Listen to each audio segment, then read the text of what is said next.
Oi, gente! Eu me chamo Gabriela, sou uma adicta em recuperação e hoje eu tô limpa e eu venho fazendo isso há 1 ano, 4 meses e 4 dias e essa é a coisa mais importante que eu faço na minha vida. Hoje eu vim falar um pouquinho sobre mecanismos de defesa na adicção à dependência química.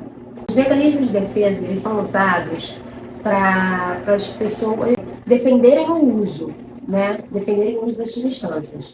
Quem não é dependente químico, quem ainda não desenvolveu a dependência química, quem é simplesmente adicto, usa os mecanismos de defesa para defender alguma atitude errada ou precipitada que tenha tomado. Aí o dependente químico, mesmo com fatos de que está trazendo consequências negativas no uso, ele usa algum mecanismo de defesa para ele sair como certo. Se ele admitir que ele está dependente daquela droga, ele automaticamente já está admitindo que ele está perdendo o controle da vida, sendo que ele já não tem mais controle da vida. A partir do momento em que eu admito a minha impotência e eu admito que eu tenho algum problema, eu preciso fazer alguma coisa para resolver, né? E hoje eu vou falar sobre a dependência química, tá, gente?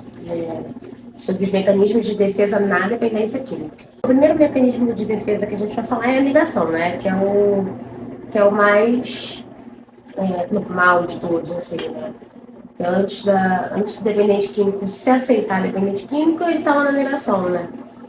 Quando o indivíduo nega a todo custo que ele é um dependente químico. Então ele arruma meios e maneiras de negar que para si mesmo e para os outros, né? Porque para eu aceitar que eu era dependente química, eu venho aceitando ainda, na verdade. Porque é um trabalho diário, né? Se eu for parar. Aceitei.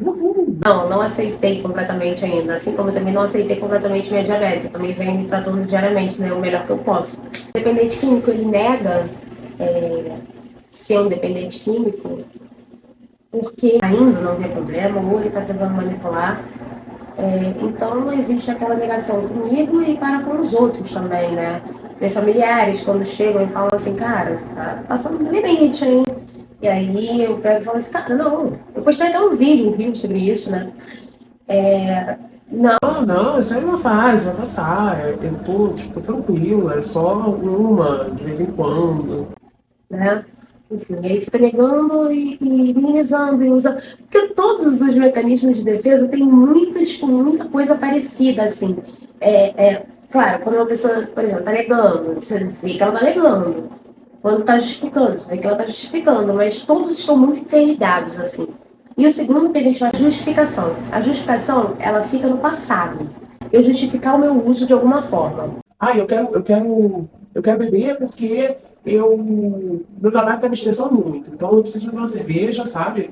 Eu preciso relaxar, então eu vou beber porque tá acontecendo muita coisa na minha vida. Isso daí é justificação, né?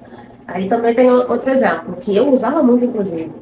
Ah, então, hoje é quarta, né? E aí eu vou em tal lugar assistir o jogo do Flamengo. Então, eu vou beber uma cerveja, né? Mas é só porque eu vou assistir o jogo do Flamengo, tá? Não é porque eu quero beber, não. Na verdade, nem assisto futebol, né? Comecei a assistir depois na internação, ou seja, quando eu entrei em recuperação. Porque antes era uma justificativa para poder beber. E agora a gente vai para um mecanismo de defesa que eu fazia muito, que é a minimização. É minimizar qualquer tipo de uso, por exemplo. Ah, eu vou tomar uma cervejinha. Vinha, vinha.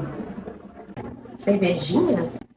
Não, não. Aí a gente começa a colocar o tamanho real das coisas, né? Só que uma cerveja. Ai, porque eu vou pro rolezinho. Não vai para um rolezinho, você vai para um rolé. Ah, porque não sei o que, uma baguncinha. Minimizando as coisas, sabe? Nem bebo tanto, né? Eu só bebo 2 chopps por aí, assim, já é suficiente pra me deixar meio na onda, sabe? Isso é minimização, por quê? 2 chopps. Ela tá minimizando o que 2 chopps podem fazer. Depois da primeira dose, já não consigo evitar mais nenhum. A gente dá a entender que nenhuma situação é perigosa. É como se a gente estivesse diminuindo mesmo os males do uso e das situações que a gente se coloca para usar. Agora a gente vai para a generalização. O que é generalização? Quando eu generalizo o uso, ou seja, eu só vou porque todo mundo vai, sabe? Assim, então, acontece. Todo mundo vai beber, eu vou beber também. Todo mundo tá usando outras drogas, vou usar também. aí está generalizando o uso e projetando também, justificando, enfim, é tudo junto, né? Mas aí o mais claro é a generalização, está generalizando aquela história de mãe, sabe? Você não é todo mundo. Então, realmente, eu tenho essa doença, nem todo mundo tem. Agora vamos para a desfocalização, que eu também gosto bastante. Quando eu preciso falar sobre alguma coisa, e aí eu falo sobre tudo menos sobre o que eu preciso falar. Assim, tá muito junto com a manipulação, assim. E aí tirou o foco do uso. É como se eu estivesse falando sobre alguma questão, tentando deixar essa questão mais evidente do que o meu uso em si. Por exemplo, eu chegar pra minha mãe e falar, Então, mãe, eu vou pra casa de fulana, porque fulana brigou com o namorado dela, com o namorado. E aí, o que acontece? Eu preciso estar lá fazer companhia pra ela e tal, né? Então, vai também umas amigas pra lá, a gente bebeu vinho e tal, mas vai estar todo mundo junto lá, se divertindo, lá. aí já deu para perceber que desfocalizou da questão do uso, né? Agora a gente tem a projeção. A projeção ela é muito parecida com a justificação, porque eu estou projetando o meu uso em alguém. Por exemplo, Eu tenho brigado muito com meu pai, então eu preciso sair para esclarecer e usar, né? aí eu estou projetando isso no meu pai. Quando eu projeto em alguém o meu uso ou a atitude que eu tomei, né, errado. Agora a gente vai para o mecanismo de defesa da fuga, que é muito comum também, né? As pessoas ficam fugindo dos problemas, não quer resolver aqui, dá uma procrastinada, não quer resolver ali, empurra a barriga. E aí vai fugindo e aí vai usar porque não consegue lidar com os próprios sentimentos e com as questões que a vida apresenta, né? Então a pessoa vai lá e vai fugindo para poder não lidar com o problema, como se realmente o problema fosse desaparecer depois de usar, né? Então não fosse aumentar, tipo assim, vou usar porque eu tô com um problema aqui. E aí usou, o problema acabou. Não, né? A gente sabe que não, né? Isso daí é auto-engano, porque a gente vai, usa a droga, o problema continua ali. Por exemplo, quando eu tinha muitos problemas em casa, comigo mesma, nossa, eu tava com um problema, e aí eu usava, e aí quando eu acordava, depois de não sei quanto tempo usando, quando eu acordava, o problema continuava ali, ainda pior, porque eu tava com ressaca, com rebordosa, enfim. Agora a gente vai para a racionalização. Então, a racionalização é quando eu racionalizo no futuro o meu uso. Ou seja, por exemplo, É, um golinho de vinho me abre o apetite. então, quando eu chegar em casa hoje, tá na obsessão do trabalho, tá, né? Claramente. Então quando eu chegar do trabalho em casa, eu vou tomar uma tacinha de vinho para poder abrir meu apetite. Ele está racionalizando o uso. E agora a gente vai para o último mecanismo de defesa de hoje, que é o isolamento. Também é um núcleo da doença da adicção e dependência química. A pessoa que fica isolada, não é isolamento só durante o uso, tá, gente? Tem muitas pessoas que a doença progrediu a ponto das pessoas ficarem trancadas no quarto, vendo se está sendo perseguido, se está vindo alguém na porta, entrar no armário para poder, para poder se esconder.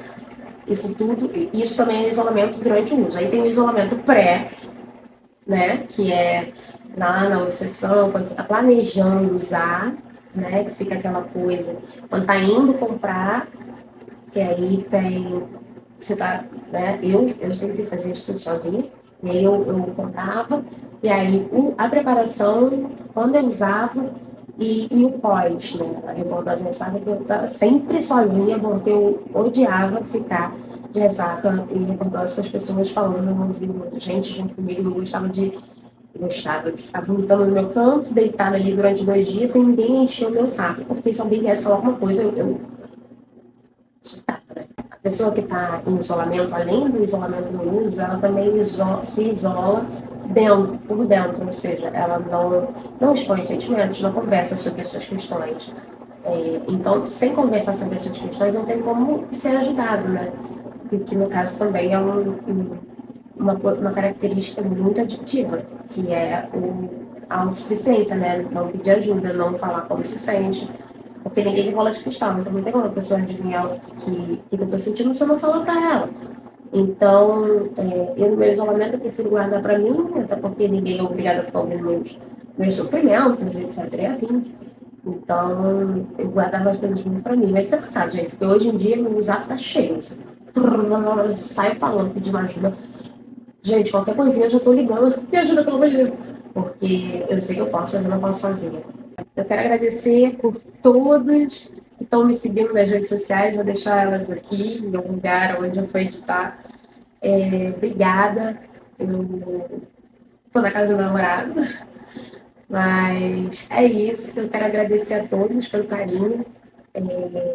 Sempre se inscrever, curtir, compartilhar. As pessoas. Você pode não ser dependente químico, mas você pode conhecer alguém que seja, ou alguém que possa se identificar com algum vídeo meu. Então, por favor, compartilhe. Até mesmo se você não conhece ninguém, eu acho que vale a pena para outras pessoas conseguirem ter acesso a esse tipo de conteúdo.